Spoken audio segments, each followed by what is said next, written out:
transition into the other side of that, the Pittsburgh Steelers also acknowledged, hey, look it, we are bringing in an outside offensive coordinator. We don't know who that offensive coordinator is, but he did lay out a couple of things. He's got to be good with a quarterback. He's got to have NFL experience.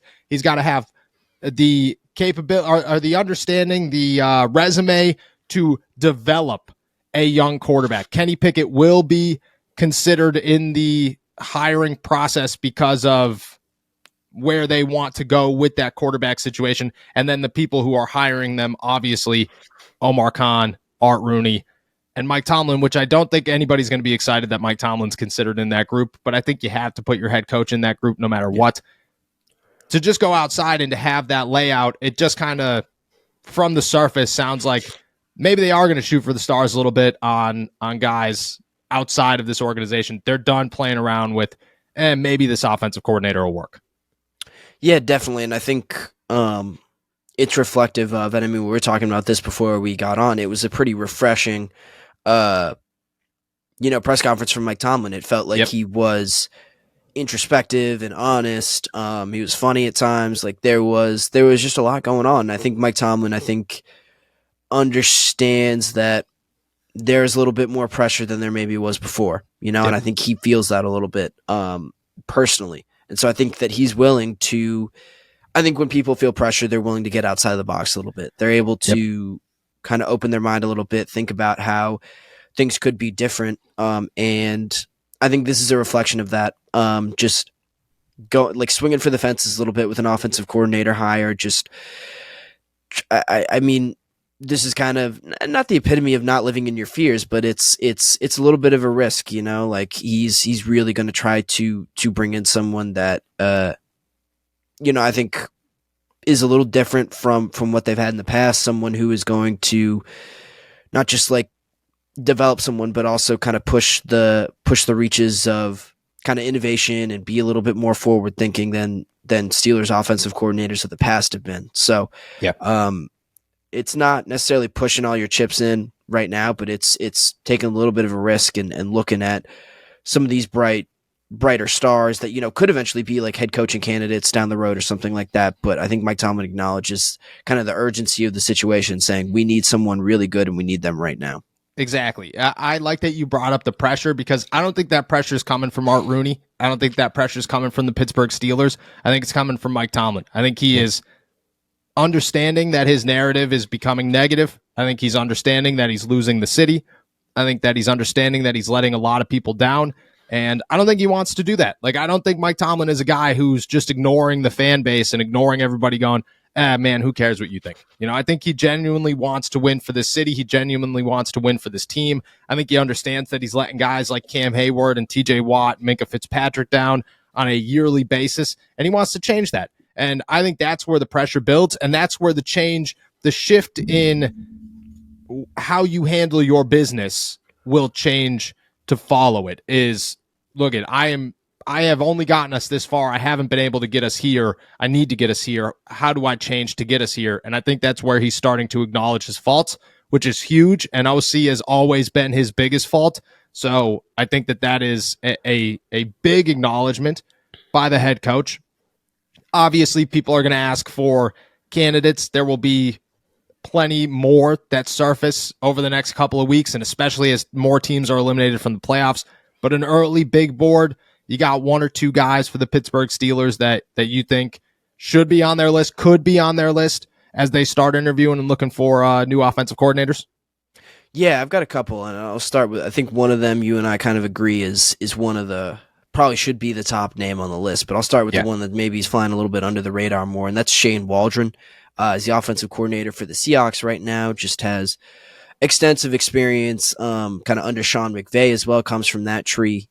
He's been a passing game coordinator and a quarterbacks coach and for the Rams, then stepped up to be the offensive coordinator of the Seahawks for the past few years, kind of aligns with the Geno Smith timeline, just like helping that guy kind of revive his career. And I thought that was really impressive as well. And I feel like that kind of fits into what the Steelers need right now, just as far as, a guy who's worked with quarterbacks very directly before, a guy who can take someone who's struggled a little bit, a relatively young guy, like Geno Smith wasn't super old by the time he got to the Seahawks, and No. people were kind of counting him out at that age. But I think there's a similar timeline here with Kenny Pickett where you can say, okay, this guy, has experience kind of being able to elevate guys who have some talent but are younger and just maybe haven't found their place in the league yet. So I think I really like that element of it, and just coming from the Sean McVay tree, I feel like that's pretty ideal. I mean, you talk about like the great places to learn about how to run offenses, how to be innovative, how to, I don't know, just how to be forward thinking. I feel like Shane Waldron is that kind of guy. And then also, I mean, I don't think you can underrate like the stuff that he's done, kind of adding the complementary pieces around Geno Smith. So like, all the great receivers that they have, finding ways to feed all those mouths. I feel like that translates to the Steelers as well, getting the running backs involved as well. I like that too. So Waldron, I think, is a big candidate that I'm looking at. But I think the real home run would be Clint Kubiak from the 49ers. I believe he is he's their passing game coordinator right now. A little younger, a little bit less experienced, but has been a quarterback coach of the Minnesota Vikings, offensive coordinator for the Minnesota Vikings. I think he would be the home run right there. That's like a guy who knows how to get the absolute most out of an offense. I mean, the 49ers are talented, but he has found ways to get everyone involved in that passing game, and I think that is, as good as the McVay tree is, I feel like the Shanahan one, I hold in a little bit higher regard. So I love Kubiak, and I think you do too. Yeah. So Kubiak's obviously on my list. I think either of those guys, you're spot on with the coaching trees. And I think that's where you go here is you find the positive coaching trees. You find the coaching trees that have yet to fail, and you plug and play them and try to make them work. And that's what you're getting out of either one of those guys, which I think is huge. And I think they're both realistic. Like, they're both names that are going to come up. The Pittsburgh Steelers is not an organization. Like, nobody's calling from the Pittsburgh Steelers and somebody answering the phone and going, yeah, sorry, man, I'm not interested in coming to the Pittsburgh Steelers. That's just not what you do in the NFL. It is one of the premier teams that you're going to want to play for. And I think to get somebody from one of those coaching trees, ginormous. I'm a huge Clint Kubiak guy. I think he should be, just like you said, their home run hitter. He should be the guy that they're swinging for the fences for. He's got play calling experience, which there you go. Check one box there. During his time as a play caller, the Vikings were 12th in offensive yards and 14th in scoring, which is, not the greatest, but it's not bad. And it's a much better spot to be in than the Pittsburgh Steelers have been the last 2 or 3 seasons.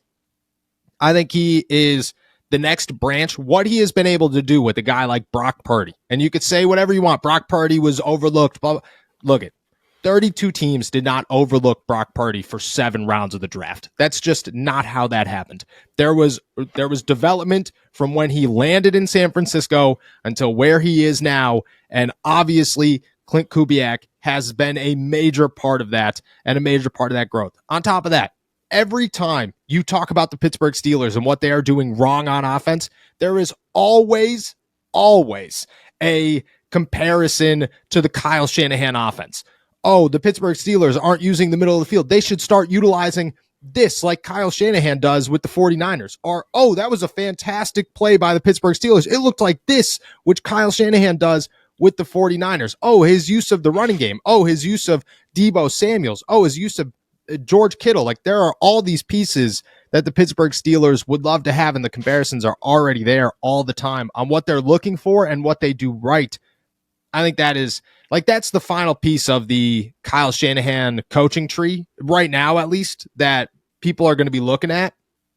I'm surprised his name hasn't been passed around for every single team so far. I hope the Pittsburgh Steelers, if they're shooting for the stars, if they're shooting young and innovative, and a guy who they think could come in here and be the next Kyle Shanahan or the next Sean McVay or Eric Bieniemy or whoever, I think that is the guy that they're looking for, and I think that would be my top option if I'm the Pittsburgh Steelers, hands down.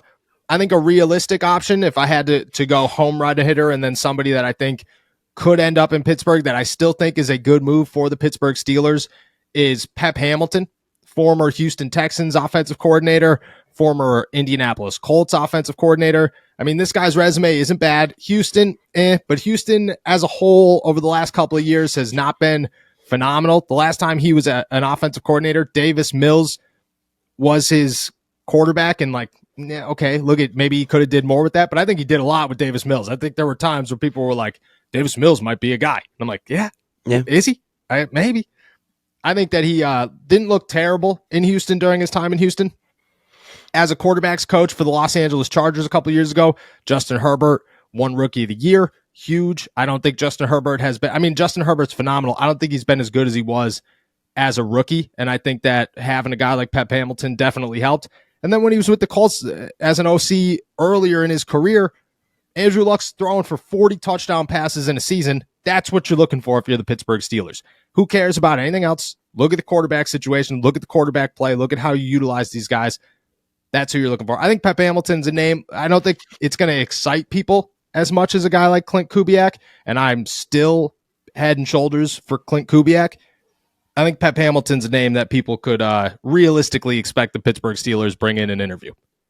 Yeah, I think the other thing to keep in mind is that they are almost, the Steelers, just given where they are right now and where they were for most of the season, it'd be really hard for them not to find an upgraded offensive coordinator. Yes, obviously. And the margin for, and the, I don't even know what the term would be, but like the degree to which they have to be better on offense, and where the degree to which they need an upgraded offensive coordinator to get to a much higher level, to be a team that can compete in the AFC and possibly for a Super Bowl, like, not that much, you know, like, they don't have to be scoring. They don't have to be the Miami Dolphins in order to be much more competitive, even with a team like the Bills. That's like, I think that's the incredible thing, is that you don't need to, I mean, would love if they got Kubiak. He's, I think, the best candidate in my mind, but even if they don't get him, even if they only get Pep Hamilton, I feel like they will improve to a degree that makes them much more competitive